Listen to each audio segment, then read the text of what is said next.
But why do you think people are getting stuck, and particularly kingdom business people?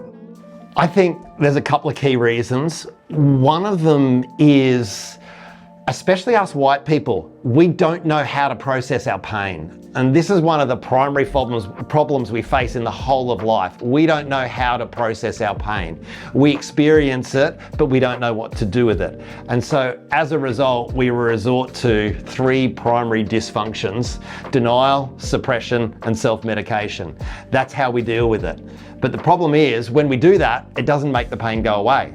It just pushes it down, and then it pops out in other ways. It pops out in terms of physical illness. It pops out when we lose our temper with a member of staff, lose our temper with our spouse. We go home and kick the dog.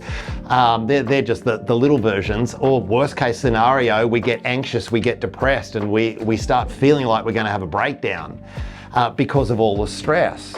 And when we don't deal with our stuff in the past, our emotional capacity gets reduced because we're carrying around this much stuff, and then it only takes this much on top of that at the end of a day to push us into a feeling of overwhelm. We don't know how to process our pain.